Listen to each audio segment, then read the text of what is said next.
Okay, badge bunnies, blue falcons, donut eaters, and energy drinkers. Old retired porch sitters. We're back again.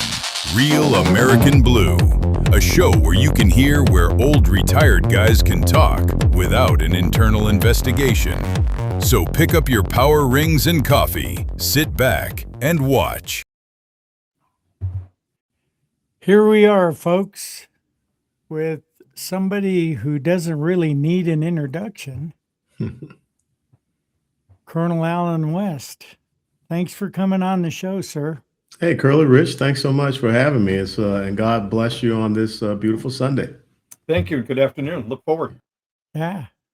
Wow. We're surprised. We're sitting here. We get local politicians from time to time, and one gal that's running for governor as an independent. Mm-hmm.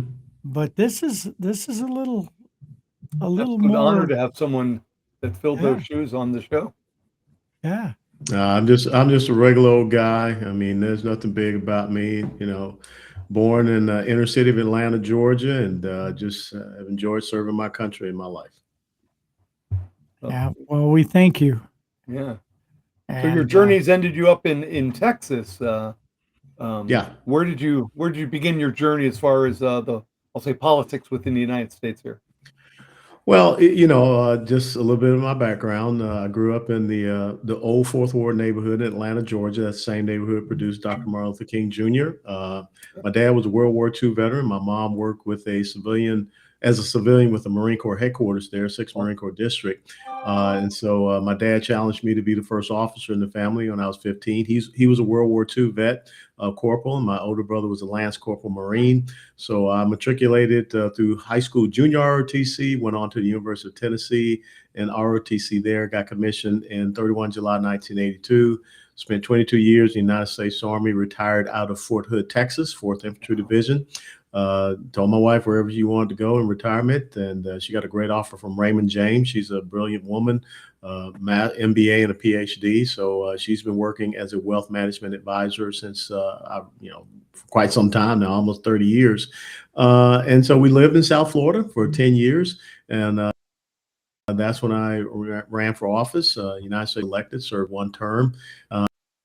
And then got the opportunity to Texas, which we did because her parents were still alive here in the San Antonio area. They've since passed, but our whole family's here. Our two daughters, the oldest is 33, the youngest 29. We have two grandkids, Jackson Bernard and Levi Allen, and we just enjoy life. That's awesome. Wow. That's impressive. And then we sit here and look at what we've done. We go, oh man. Yeah, we have a lot of catching up to do. Much. You guys are out there on the front line, a whole heck of a lot. That's one of the things I love about that, the thin blue line, as I call it. You're out there every single day. I only got called out to go to Desert Shield, Desert Storm, Iraq, and Afghanistan. After I retired, I went over there as a civilian military advisor to the Afghan Army. But when I look at our law enforcement, and my brother was Atlanta police after he came back from Vietnam. So I understand it, and I salute you for what you do every single day. Yeah, and now with the direction the country's going, law enforcement, man, I wouldn't do it all over again. That's for sure. Well, that's what you have to honor is you still have young men and young women that are raising their right hand to do it. Yep. Because they believe in the rule of law. They believe in our constitutional republic, and just on those people that would attack law enforcement, because I think one of the things that the Marxist leftists want, they want the lawlessness. They want wide open borders. They want criminality all over the place. And they have, placed the legal law abiding American citizens so low on the totem pole. And I think it's also great that we remember today, as you and I guys were speaking, today is the 19th of April. It is the 251st anniversary of the Battle of Lexington and Concord. And one of the things you have to remember is what was the importance of the Battle of Lexington and Concord was it gave us our Second Amendment, because on that day, 251 years ago, there wasn't an America There was no Army, there was no Navy, there was no Marine Corps, there were no, law enforcement officers. There was a thing called the militia. There were just, Yeah. citizens who were trained to defend their homesteads. And that's why the Second Amendment says, a well-regulated militia, regulated not meaning ATF, but being trained, a well-regulated militia being necessary for the security of a free state. The right of the people to keep and bear arms shall not be infringed. So it's so important that Americans first and foremost understand that of safety, protection, defense, the civil society, and then we have our law enforcement officers that are the next line. And so we need to work together against these leftists who first and foremost want to disarm legal law-abiding citizens and want to defund our police. And why do you think they want to do that? You have to Yeah. ask yourself, where along the way and why have we, not necessarily us three, but people out there, have forgotten those beautiful writings that were created way back and should still hold today? And many do. But why are we fighting against them? Well, because it's not taught in our schools. I mean, once upon a time, we had a thing called civics. And then for whatever reason, leftists changed it to social studies, which is basically whatever they want to teach and indoctrinate our kids into. So, and now you have a generation, not just young people, but you have older people that don't understand what the Declaration of Independence says. They don't understand what the Constitution says. In fact, it wasn't too long ago, 19. It didn't start on July the 4th of 1776. So this is our indoctrination process of this cultural Marxist ideology that we have to stand against. Yep. Absolutely. Because, we sit here in our homes, retired, on the porch, watching what's going on in the news, seeing what's going on with law enforcement, the military. We're seeing positive things coming out of DC now that they are just up in arms over. They're so upset, and it's kind of eating at the fabric of the country. It really is. It's chewing us alive. But well, that's why it's so important, Curly, that real true American patriots, we don't get complacent. We don't become apathetic. We have to continue to get out there. We've got to, get candidates running. And I think, we need more veterans and more law enforcement running. I'm the executive of the American Constitutional Rights Union, and part of that is also the National Conservative Veterans Organization. Matter of fact, I'll be out there in Arizona the 15th through the 16th, 15th through the 17th of May to speak to some veterans and law. Oh shoot! You would ask me that. See now I got to go to my. I got to go to the handy dandy oracle. The Greeks had the oracle at Delphi. I have the oracle in the palm of my hand. And let's see. Let me go to May 16. McDowell Mountain. Let's see. I have to find it. Because it's not listed here. Is it an installation, some kind of military installation? No. It's a veterans and law enforcement event that I'm supposed to go to out there on Saturday the 16th. If you go to the ACRU.org, the American Constitutional Rights Union website, it should be posted up there. Okay.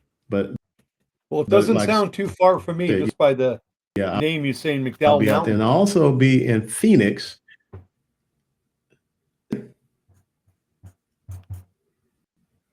I said that your McDowell Mountain with that wording in there doesn't seem too far from me.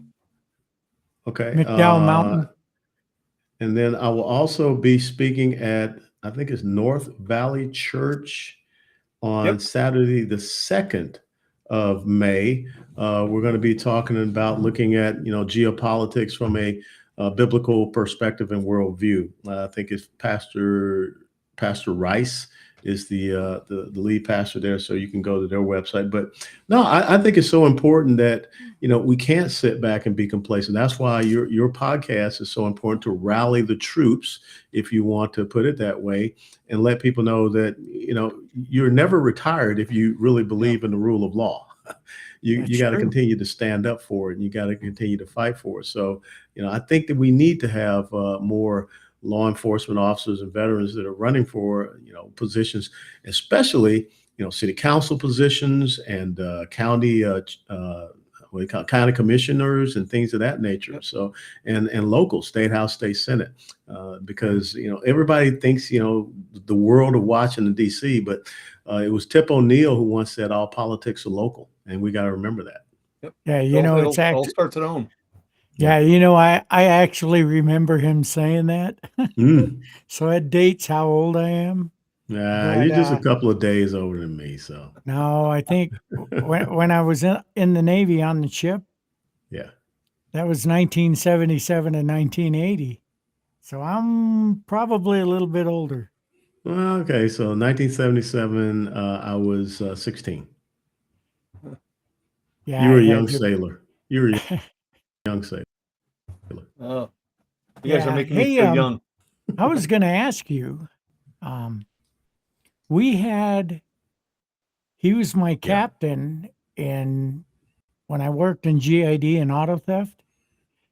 And he ended up being the chief of police in Gilbert, but he was a colonel in the Army Reserve and went to Iraq. Wow. Dorn was his last name. He lives in Texas now. Tim Dorn. Yeah. So, well, I will tell you that you have seen since the storm up to the present a lot of reserve forces, National Guard, and really and truthfully, they get a lot of call outs. They get a lot of deployment. So I hats off again to those people. It's just not about being a weekend warrior. I mean, these are folks that are going in and filling a lot of gaps, especially when we have seen the decimation of our active duty force. Let's be honest, the 4 years of the Biden administration did not help our military whatsoever, but it's a good thing that we're building it back up, and you're starting to see the absolute professionalism and competence of our military with what they did in Venezuela and what you see them doing right now in Iran. Oh, absolutely. I remembered a few people during the COVID time refusing to take the jab. Same in some of the law enforcement agencies. They were just let go, said goodbye. They wouldn't take the jab. But I saw something on Facebook the other day, and I believe she was in the Army, wouldn't take the jab. And it's been all those years that they gave her back pay, brought her back on active duty and everything. Well, and that says something, because the leadership we have in DC right now, the left doesn't like it, but guess what? We're getting the job done. Well, we actually have leadership. Yeah. And it's interesting because one of the things I think we have to do is use the language of the left against them. Right. They're very good at projecting who they are against others. And so when they sit around and talk about, well, Donald Trump is a tyrant, he's an authoritarian, I don't recall Donald Trump ever saying that someone had to be forced to take a shot, or that, we will censor you on your podcast or on your social media if you don't toe our specific line. So I think it's important that we remind people about who the real authoritarians are. Out there is the Marxists, the left that we see, about. Oh yeah, it is. And then before we came on, and I know you were hearing some of it, but I do have some questions. I spoke to your assistant, Gwendolyn.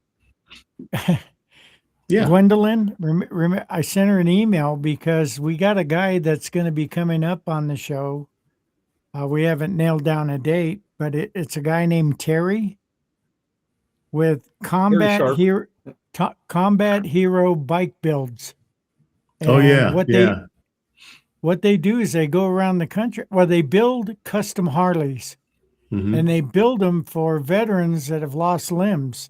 Yeah. And we had What a a guy great on the thing. show who's a friend, Bobby Henline, 82nd Airborne, fourth tour to Iraq, Hmm. IED, Yeah. burned, lost, part of his arm. And the guy's just amazing. He's a comedian now, Yeah. and he goes around entertaining. And he did that here in Arizona, and that's how I ended up meeting him. What a great guy. They built a bike for him. Fantastic. And I know that just last Friday, they presented a bike in Texas. Wasn't that, Rich? You know a little bit more about that? They went to, I I don't think, remember location. Yeah, they had left Arizona Bike Week, which was at that last weekend too. I got to meet Terry Sharp in person, and also after us having Bobby on the show, he was there. I got to do a face to face and meet him. But they went to Texas. I don't remember the town that they went to, but they presented to a Okay. veteran down there a Harley accommodating disability, and Very nice. then they're moving on to another location. Yeah, great group of people, well organized. yeah. And you Good. know what's funny? We got these leftists, these whiny, snivelly leftists that haven't really done much with themselves. And you got these veterans, combat, wounded in combat, home, and it hasn't affected their drive to be None at all. productive, to be successful. And, the vets that I met like that, including Bobby, what amazing people. Yep. Amazing, totally amazing people. And, it says a lot for veterans and the guys that have actually done stuff, that have seen things, got wounded, all that stuff. And Yeah. there's a better quality of character of a veteran Yeah. than these people going to these protests or, oh, wow. That's amazing. And I was going to ask you too on that note, Hmm. what are the organizations you're involved in? Because I know there's several that you've gotten yourself involved in. Yeah. Well, as I said, I'm the executive director for the American Constitutional Rights Union. That was founded in 1999 by two members of the Reagan administration, his Wow. Attorney General, Edwin Meese, and also the man who did a lot of his economic policy to include his welfare reform policy, and that was Robert Carlson. And what they wanted to do was create an organization that was the counter to the ACLU. And so what we really do work on a lot is, seeing where the ACLU is trying to go and what they're trying to do, and, stretching the limits of our Constitution based upon their leftist ideological agenda. And I tell you, one of the great things we're doing right now is called the Defender Initiative, because when you look at a lot of places around the country, and mainly blue states, you got governors, attorney generals, you've got legislators that are trying to restrict and confine duly elected sheriffs, constitutional law enforcement officers, from working with ICE to Yeah. uphold the rule of law. Something called the 287G program, some of these sheriffs and standing with them, and we call the Defender Initiative. So that's one of the big things that we're doing at the ACRU. I'm also America's Foundation. Yeah, been around since I believe the mid to late 1960s, and we really work hard with constitutional conservatives to university campus. And as a matter of fact, this week I'll be going to speak at Oklahoma State University about the rule of law and illegal immigration. But one of the jewel things that I do is YAF selects about 25 outstanding campus conservative students, and we get to go over to Normandy during the time of D-Day. and I kind of do a battlefield walk with them, Omaha Beach, Utah Beach. As a matter of fact, last year they got to see me jump into one of the drop zones that the 101st paratroopers jumped into. Won't be able to jump this June because I had hip replacement surgery in December. You know, the colonel's getting kind of old and kind of getting up there. So I had a little fair wear and tear on the body that had to be fixed. But I'm looking forward to taking those students back over again. So those are the two preeminent things that I work with. Well, when you get here in Phoenix, and maybe I need to get you hooked up with the local sheriff here, very much Yeah. a constitutional sheriff. Maybe you can help him get the ACLU out from crawling up their backside. Yeah, They happy to do it. destroyed Yeah. this agency over the last 10 years. Yeah. Yeah, happy Yeah. to do it because again, you know, I find it very interesting that you have people that are attacking law enforcement officers for enforcing the law. Yeah. You know, as a matter of fact, in Colorado, the ACLU, they will working with the state up there. You know, you've got law enforcement officers getting fined $5,000 if they Yeah. just have contact with immigration Doesn't and make sense. customs enforcement. It doesn't make sense whatsoever, and so they're willing to put, you know, legal law-abiding citizens at risk, all because of their ideological agenda. And again, I think this is one of the preeminent issues as we go toward November in the midterm election. Yeah. But we It's great. definitely need strength in that red wall, that red wave for sure. Yeah, Oh, we do. absolutely. Yeah. I mean, Yeah. it's unbelievable. And us being Arizona and the border, Yes. border state, we Mhm. saw a lot of issues here. Oh, When yeah. I was working, Rich was working, there were a lot of crimes associated with the border, cartels that are active in Phoenix. Same Um, here in Texas. Yeah. Yeah, you Yeah. guys And, are right there. and ICE is, coming here. And yeah, the local agencies under the control of municipalities that have, or even DPS at that point, Yeah. under Yeah. Katie Hobbs, they're restricting them. They can't work with them and do all this stuff. And I think it's crazy. That's why, Doesn't make the sense. sheriffs are important. Yeah, They're well, again, sheriffs are duly elected by the people as constitutional law enforcement officers. So to have, you know, a governor who is supposed to be an elected official telling other elected officials who are supposed you can't enforce the law, have an agency come into a state saying that, oh, we're going to sue you or fine you if you enforce the law. That's the definition of unconstitutional. And I think that as we educate more people about that and make that Craziness. again a preeminent issue, I think that they'll push back against the Marxist left. Oh yeah, absolutely. Definitely. And I'm glad you have an organization like that to combat the ACLU, because their name alone doesn't mean what they stand for, Of course because not. as a gun guy, as a Second Amendment guy, Yeah. they won't take up any causes regarding the Second Amendment. Not No, one. look at Virginia. Look at what has happened in Virginia with the new governor who said, "No, I won't come after your weapons or what have you." But you know, the interesting thing is that the person in the Virginia State Senate, who's the author of the anti-Second Amendment gun legislation, gun control legislation, he wasn't even born in America. The guy's Wow. from Pakistan or India or something like that. Yeah. And so this is what is so offensive to me in some of these places, that you have people that he probably couldn't tell you where Lexington and Concord are, Yeah. but yet he is up there authoring legislation to undermine the Second Amendment in the state that produced the man who wrote the Constitution, James Madison. It's I mean, you can't make this stuff up. Yep. Oh, and New York. New York's another example with Oh my Mondami. God. Yeah, I see that New York Yankees thing back there behind Rich. I mean, he needs to Yeah, rip that it hurt. down. It hurts. It hurts me. It hurts me. I was born in New York, and I'm embarrassed. We have a couple guys that come on the show. They were both lieutenants with New York's finance. They do a podcast, and these You gotta guys watch are that. they're really funny. The one, I'm not sure about the second one, but the one, John, he Oh. got let go because he wouldn't take the jab, Yeah. and now he lives in Florida.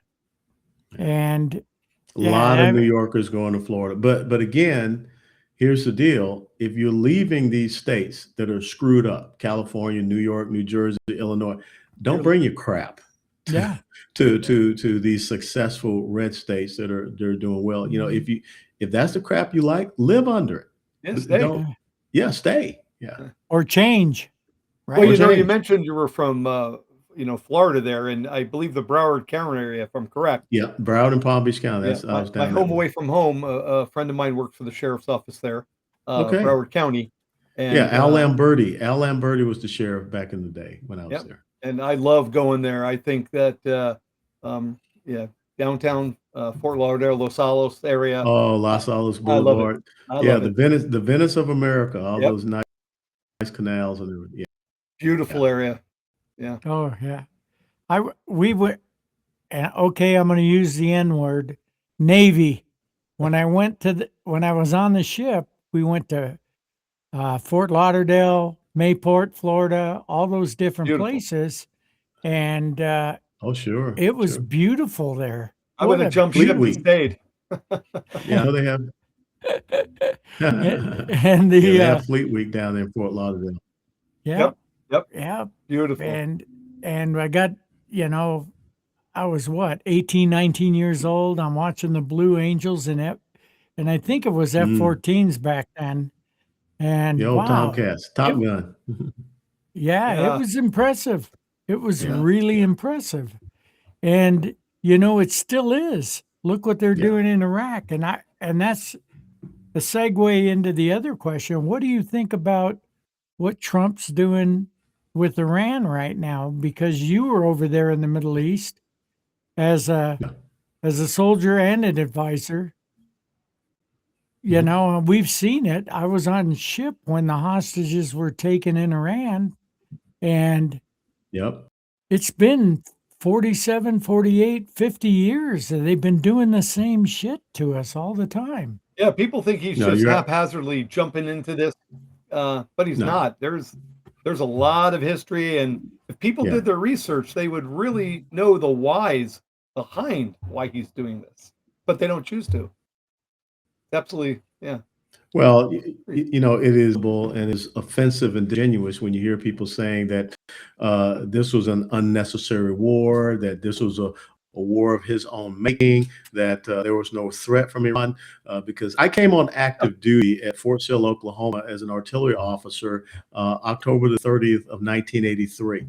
1 week before I came on active duty, October the 23rd of 1983 was the Beirut barracks bombing, where 241 Yeah. Marines, sailors, and a soldier lost their lives because of Hezbollah, which was a client proxy army of Iran. And Iran has always taken credit for killing those Marines. And then all those years later, in 2004, I'm in Iraq as a battalion commander, and I'm dealing with Iranian agents there north of Baghdad trying to undermine our operations.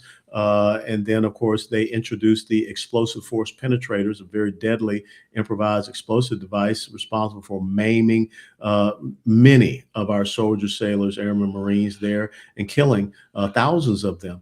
They're the number one sponsor of Islamic terrorism. And this is, like you said, they've been at war with us for 47 years. We can try to deny it or dismiss it, but, they were marching toward a capability and capacity that would change the whole geopolitical situation. Like Barack Obama or Biden that sent them millions of dollars. We got a president said enough is We're enough done. and took action, because the last American president that took action against Iran was Ronald Reagan. So yes, he's on the right track. Now, I will tell you the most important thing of Hormuz, we have the capability and capacity to do that. I don't think you can ever trust the Iranians sitting at a table talking about negotiation and coming up with any agreement. They're liars, and they're not going to abide by it. So the most important thing is to separate the Iranian leadership, what's left of it, the regime, from their greatest source of revenues, which is oil and gas. Yep. And that's why the Venezuela stuff took place, the Cuba stuff Yeah. took place, and Yes. it goes all the way back to I'll say relationships with United Kingdom. Yeah. where the oils and BP, British Petroleum Gas, Yeah. goes way back.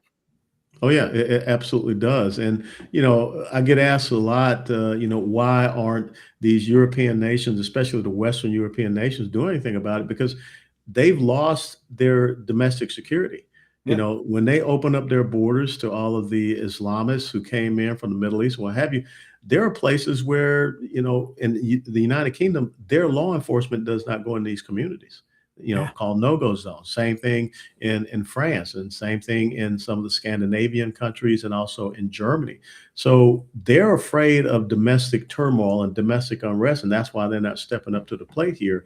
And we got to be very careful about that infiltration of Islamic jihadism Here. as well, because that when you have an open border, the cartels are going to let anybody into the United States of America that pays them. Yep. Yeah. And I don't know why people turn a blind eye to those situations. It's not someone trying to be king that's throwing this out on the table. It's Yeah. factual information that's being brought out, but Yeah. people refuse to listen to it. No, you're absolutely right. Yeah. So we're on the right track with Iran. And, again, President Trump is peeling the onion back on what I call the 21st century axis of evil, which is, China, Russia, North Korea, Iran, Venezuela. They're now off of it. Islamic jihadists. And if you take Iran off the table, that affects them. Hezbollah, Hamas, Houthis, Islamic Jihad. But then also you see what he's doing against the transnational narco-criminal terrorist organizations we call the cartels. So he is really being offensive instead of sitting back and allowing these guys to dictate the momentum on this battlefield. I don't know how and many more. Go ahead. No, that's how you get stuff done. That's how you win. And we've had that in the Army. We saw successes with like Patton, guys like that go in and say, "This is how we're doing it. We got to run," and it's an awesome Yeah, thing. you don't win on defense. No. Yeah. No. Yeah, I don't know how much longer we as a country could go if we keep falling down the rungs down the ladder, and how many more years we could last as a great country, a superpower. And I don't say it in a way that we want to go out and start wars or do things with anybody. No. We're just trying to protect ourselves and the world in a good way. But unfortunately, there's things that come along with that. Well, you what you're alluding to is what Ronald Reagan called peace through strength. You have to have a credible deterrent, because there are always going to be knuckleheads out there. And you guys, served on the streets. There's always some punk out there that thinks, today's my day to commit a crime or do something. But if you have that credible deterrent, if you have that vigilance, if you have that resolve, if you're out there on the front lines, you can deter a lot of that from happening. Because I think it was Sir Edmund Burke that said, all that is necessary for the triumph of evil is for good men to do nothing. And so we saw during the Obama administration the weakness that was portrayed. We saw the debacle of a withdrawal from Afghanistan under the Biden administration. That just encouraged people to go out and to advance themselves. So now you've got a strong leadership. But the critical thing is you can't have the pendulum. Okay, it can't keep swinging back. We've got to keep it and keep it one side. Absolutely. Yeah. That's why this, as you mentioned a little bit earlier, we said this midterm election is very important, and Critical. definitively 2028 is going to be a major importance to this country. Oh yeah. And that's why the left hates Donald Trump so much, because he came in and upset their apple cart. Because the left is never going to run on their message and who they are. They truthfully can't. They have to lie about it. But what they do want to do is tap into what I call the cultural market president, first Hispanic president, the first, Asian, whatever. First trans president. Yeah, whatever it's going to be. And so when Donald Trump came in and broke that up, we didn't elect Hillary Clinton. That angered them, because they were looking at 16 years of running that, and then 8 more years on top of that. Yeah. Well, yeah. Well, I know that. Yeah, you're right. And so now what we have to do, we got to keep them on the sideline. Yeah. And they're trying everything. redistricting in certain states. They're trying to do all that gerrymandering. Well, the They illegal don't want the situation. Save America Act. Yeah, Yeah. Yeah, because they want illegals to vote. I mean, I think that a critical thing that everyone in your audience should understand is that two things why they really want illegals here. Number one, they want them counted in the census, which is all about congressional and political, districting, redistricting. The other right. thing is that they want people to be able out there to vote. 12 of the states that Kamala Harris won in 2004 had no voter ID laws. They don't want Wow. voter ID. Yeah. Even though 80% of the American people want it, they don't want it. Well, Yeah, it needs to be. You need ID for a lot of things, but as we've Catch an all airplane. heard, the most precious thing, voting. Yeah. Yeah, just yeah, amazing. it's crazy. Yeah. Yeah. It's unbelievable. So Hey, you may have heard us talk prior to jumping on, but Yeah. the new thing coming out, automatic registration for the draft, compared to what we all had in the past. What's your opinion on all that?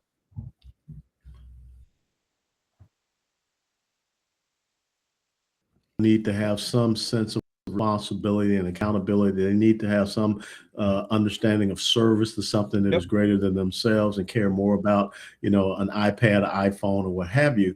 But I would rather have the best coming to our United States military. And the reason why I say that is, having been a commander, I don't want to spend 90% of my time on 5% of my unit that doesn't want to be there. Right now the volunteer force works well as long as we have the right type of commander in chief and the right type of leadership Yep. that guides them, enables them to do their mission. But there are many other things that we need to help our young people with. I tell you, one of the great programs out there, the Explorer program, that Yeah. gets our young people to travel and see what it means to be in law enforcement. So I think that if we start to have programs like that, or programs where we get people out there and forestry service. I mean, there's so many different type of things that we can do. But I would tell you one of the most important things that we should try to do: get young people to go overseas and see some of the lack of freedoms and liberties and rights that people have, and Yep. the lack of resources and infrastructure that they take for granted here. I think that you'll find that kids will be more appreciative. I give a great example of that. When we lived in Florida, mission trip to America, I think it was Honduras, and here are these two little teenage girls, all used to, mommy and daddy, lights come on, all type of stuff, running water, hot showers. They came Luxuries, back yeah. changed. Luxuries. Oh. They came back changed. Those little simple amenities that they couldn't wait. And even we hosted a Chinese exchange student for a few years down there. And one summer, she took our daughters, back to China with them. They couldn't wait to get back because it was dirty, it was smoggy, the air quality was horrible, and they did not see the same amount of liberties and freedoms, and they could feel it. So I think one of the great things that we can do is expose our young people to other areas, other countries, and let them see and let them come to appreciate it. Because when I hear young people talking about America is horrible, America's bad, Yeah. I prefer socialism and all these type of things, that's because you never experienced it. Yep. But the minute you experience it, maybe just maybe. Yeah, they just don't get a chance to, or they don't get exposed to reality anymore, the youth. Yeah. No, That no, they there's don't. so much And to somehow that. we got to expose them. Yeah. Yep. And on that thing, some of the things we've seen under Obama and Biden is the woke DEI stuff going on, and its impact in the military. I know you Yeah. probably have thoughts and comments on that because now it's changed. We got Pete Hegseth, that a lot of people didn't like, but he's doing a great He's tearing job. it up. So, I love yeah. it. Yeah. Well, the thing is, my dad, the old corporal from World War II, he raised me on this very simple maxim: you find out what the standard is and you exceed it. And that's what the military is all about. It's a merit-based, it's a meritocracy. you don't get promoted, or if you exceed the standard. If you are substandard, you get a chance to come up to the standard. If not, then we got to tell you go away. The United States military, if you think about it, it's one of the most discriminatory organizations in this country. You can't come in if you're fat. You can't come in if you're too slow. You can't come in if you have asthma, if you have problems with your feet, if you're too short, in some cases, if you're too tall. So, those soldiers that you see in the old guard, the 3rd Infantry Regiment up in Washington, D.C., they all have to be 5'11". And even when they say, okay, we want females to be, okay, got to be 5'11". Okay. Yeah. That is all about of outs. That's someone trying to say everybody should be able to make it. I mean, that's the participation trophy steroids. And we don't need that in our United States military. Well, we did have some, the best of the best of the best. yeah, we did have under Biden, we did have some trans it's kooky. commanders or officers and stuff. Well, I mean, think about this. I mean, this is, let's call it for what it is. It's called gender dysphoria. That's the mental condition. It's a mental condition. The American Psychiatric Association called that gender dysphoria. Now, you're telling me that we want people with a mental condition to be in our United States military, but yet when I was a commander, I kicked guys out for bouncing too many checks. Oh, hell no. I don't want some, I forget what they used to call it, Section 4H or something like that. I don't want someone that's not mentally stable. If you're confused, now, let me just break it down in very simple Georgia language. If you're confused about whether or not you have a choo-choo train or a tunnel in between your legs, we don't need you in the military. Okay, we just don't. And so it's just that simple. And we don't need to waste time and money and resources on transitioning your choo-choo train to a tunnel, your tunnel to a choo-choo train. No, that's not the purpose of our military. And so, yes, we have got rid of all that craziness and that mess, but we need to also get rid of that in our society. Well, the left wants the votes, so they'll accept anybody if they get the vote. Well, that's fine, okay, but not in our military. Yeah, our military is you recruit, you retain, you train, you equip, you deploy, you fight, you yeah. Not changing choo-choo trains to tunnels and tunnels to choo-choo trains. Again, I'll reference Pete Hegseth's speech, beautiful speech, and it said everything right to the T. Yeah. I mean, it's just what needs to be said, because again, we were getting off a very bad path, this whole cultural Marxist path. And, look, you cannot build a cohesive fighting force if you're saying that because of your skin color, you're an oppressor, and because of my skin color, I'm oppressed. No, we are soldiers, we're sailors, we're airmen, Marines, we're Coast Guard. You're my battle buddy. And we're out there to be victors and not victims, and inflict as much harm, danger on the enemy our country has us to inflict.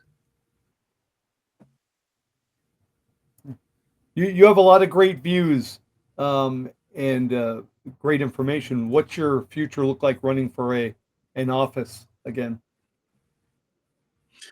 Well, I tell people I run for my health. I put in about 3.5 miles this morning, did about 5 yesterday, even with a brand new hip. It feels good. I tell you, I love being out on this new hip. But, I just trust in the Lord with all my heart. I don't lean on my own understanding. I just acknowledge him, and he'll guide my path. That's Proverbs chapter 3, verse 5 through 6. So I'm not looking to run for anything. I just want to be a humble and obedient servant to God and country. That's it. Well, thank you for everything you've done, for sure. Oh, yeah. And will do. I mean, and one of the other things I wanted to ask, and actually we pretty much touched on all the questions except for the one. What do you think about these protests here and abroad? All this like Trump derangement syndrome that people seem to have. They're crazy. They're crazy. But the good part of it, Curly, is that they're showing us that they hate the country. Yeah. And now we need to make a decision. I mean, we cannot allow these people to ever again be in charge of our country. Look, you just heard James Carville say, let's lie to the American people. Let's win the presidency, Democrats. Let's win the presidency. Let's win the House and Senate. And then let's stack the Supreme Court. Let's make DC and Puerto Rico states so we never lose power and control again. That's the mentality. That's what they want. They want domination. They're totalitarians, they're authoritarians, and they're tyrannical.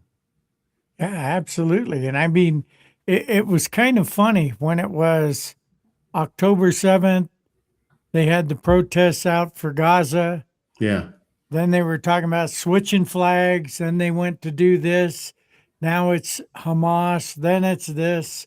I mean, they can't stay focused on one thing. It's like the TDS has created ADD in their brain, so they can't pay attention to one Well, thing. And Yeah. it's just crazy. well, they're So, focused on one thing.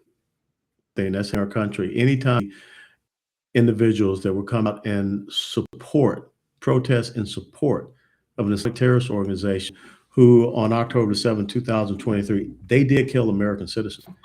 I don't see how any American Yeah. could support Yeah. that, but that's how, like you say, that's how deranged they have Yeah. become.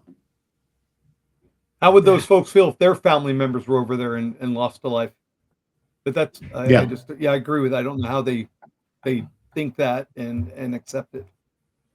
yeah, it's just, I just don't understand it. And they let it happen. And, we had, and of course we did have Republican guys in office since Reagan that were kind of wishy-washy, weren't real firm with dealing with Iran, things like that.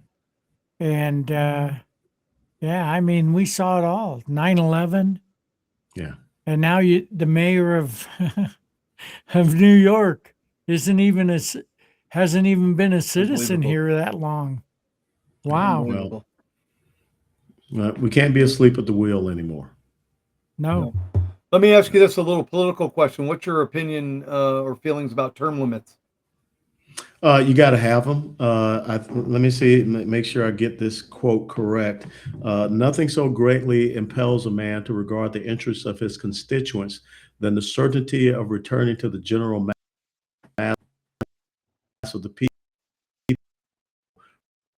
from he is taken, where he shall participate in their 8, the Virginia ratifying convention for our Constitution. Our founding fathers never meant for us to have a political elite class. They meant for people to be citizen servants, citizen legislators. Participate. That's why they're supposed to be representatives. But again, over the years, we have become complacent, apathetic, asleep at the wheel, and we just continue to rubber stamp these Yep. people. So yes, there need to be term limits. If I could say what it should be, I think 12 years. And I look at 2 terms in the United States Senate, that would be 6 terms in the United States House of Representatives.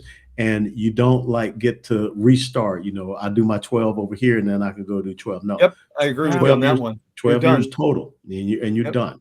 So if Yeah. you spend, 3 terms of 6 years in the House and you go over to the Senate, then you only got 6 years because then your 12 years are up. So I think it's Yep. so important that we get those fresh perspectives because people get comfortable. And I think it's very interesting. We have Jasmine Crockett that's here in the Dallas, Texas area. Of course, now her political career is done. But here's a person that shows up and pretty much has nothing. And now she is worth $9 million. Or you see what has happened with AOC. Ilhan Omar, AOC, Yeah. Oh, yeah. A lot of Omar. the bartender, and so this is becoming money-making. So I think that Yeah. I mean, it's crazy. It's crazy when they make more money in office. And you're absolutely right. In Yeah. fact, many years ago, there's an organization, I don't know if you ever heard of it. It's called the Tennessee Center of Self-Governance. It was actually started by a guy in the Air Force of all things, but he made good sense, and they started a branch of it here in Arizona called MrsPowell.org. And Mrs. Powell is famous for seeing Ben Franklin when he came out of Yes.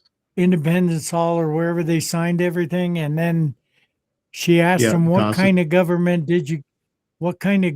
did you give us? And he goes, a republic, if you can keep it. You can And keep it. Yep. and the thing that's kind of unique about this organization, they reteach you the structure of what we didn't get taught in school, because they teach you Mhm. 3 branches of government: Mhm. legislative, judicial, and executive, Executive. right? Three Yep. three branches. Well, that's incorrect. The way the founders wanted us to do it, the people, the biggest branch of the government, then it comes to those other 3. So we're technically 4 branches of government, but over the years, they've, like you said, made us apathetic, like not interested. One of the things back in the 60s, my dad worked, my mom stayed home. Now both parents work, kids are latchkey kids, and they come and go, and they've Mhm. distanced the family, and they've distanced that obligation that you have as a citizen to the country. Yep. Well, but shame on us because um, when you come into my house here in Garland, Texas, there's a little quote outside. It says, "As for me and my house, we will serve the Lord." Parents need to reclaim their homes. Yep. They do. They cannot abdicate their responsibility. Both of my parents worked. As a matter of fact, my dad worked a night shift at the VA hospital, but he was still my dad. And he found ways to, spend time with me. And, when we were at the table together as a family, we had discussions and things of this nature. And I knew what my dad expected of me. Like I said, I became an Army officer because my dad challenged me to become an Army officer at the age of 15. So I think it's important that parents don't look for excuses. But you're right. Government has sought to, destroy the family, that traditional nuclear family of mommy, daddy, man, and woman. And they have also sought to infiltrate the church and prevent the church from having its part, this role as well.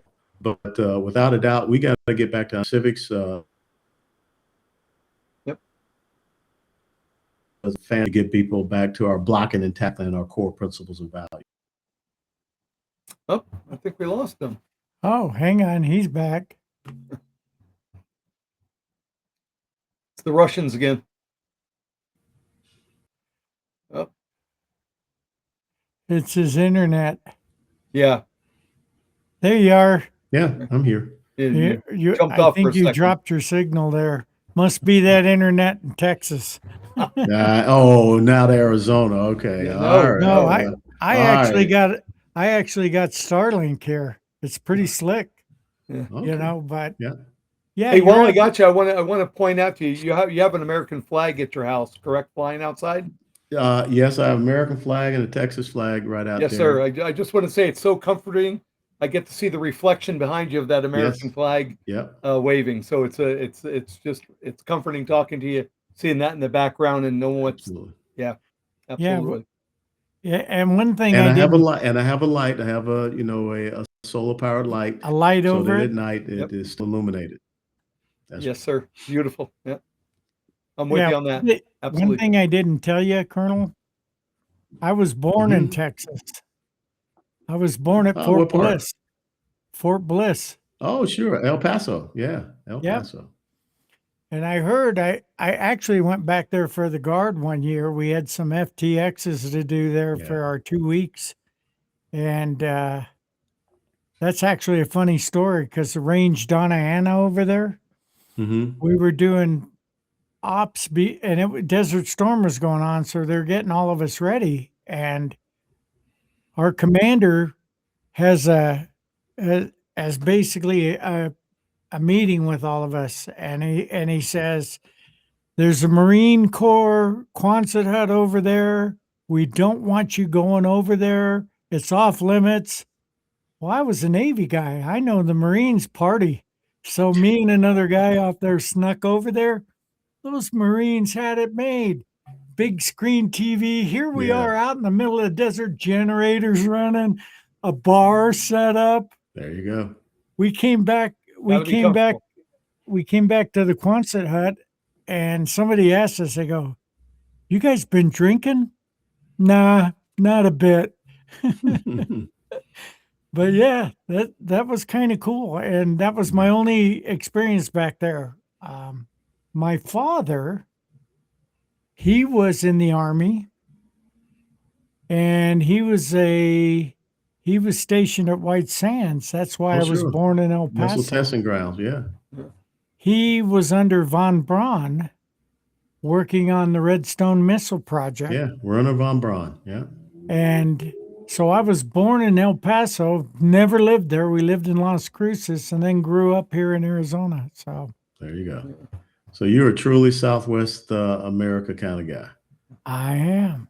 Yes, you are. Yeah, you know what's funny is another quick little thing. My name is Robert Allen, right? Robert Allen Flanagan. And I saw the microfilm on my birth certificate. My mom, when she had me at Beaumont, Mhm. had written in Christopher Miles, and that kind of pissed my dad off, and he didn't know what to name me, but not that name. So he went down and scribbled on the application, Robert Allen, regular Army. There you go. And that was the rest of it. So it stuck. There's the story. There's Yeah. always a story. There is. Yeah. Yep. But Wow. yeah, we appreciate you coming on. No, it's my pleasure. We'll have to do it again if, I did okay. And No, this was great. No, I was it's like, an honor. Yeah, it all right. is. it's been an honor. We've seen you on Fox News, Newsmax, all the channels, and we really like your message. We like what you're involved in, and especially some of the veteran things you've been for. And I know you ride. Oh yeah. Yeah. I took about 5 years off. I had a wicked accident in 2025. Just got back on November 2024. I got back on the bike. Yeah. Yeah, Well, if you get into Phoenix here, I have an extra bike you can jump on and ride. Okay. All right. Be careful what you ask for. I Oh, ride an no, Indian, it's so an hopefully you don't look Electric down. Glide You don't look Ultra. down. Electric Glide All right, Ultra, good. but no, you'll just be down the road from me, so we'll talk off the air, and Cool. would love to meet you. yeah, this was All right. amazing. It's fun meeting good people and Great people. Yeah, it talking is. to great people on the show, conservatives who have a head on their shoulder. Yep. And it's great. So I don't think we have anything scheduled for next Sunday, but we're reaching out to Terry Sharp to try to get something done with him for Combat Hero bike builds. That's a great organization that actually helps veterans and does a good job. And we'd like to get him on the show. So Yeah, he told me when he gets back in town from their journey that they're on, probably be about a week or so, he's going to make contact with us and set up a date. yeah. So as far as that goes, that's pretty much it. If you want to hang out real quick, Colonel, Thank you, guys. we Sir, got thank you very by. much. Thank you all. God bless. we got a little outro thing. Thank you, sir. Mhm.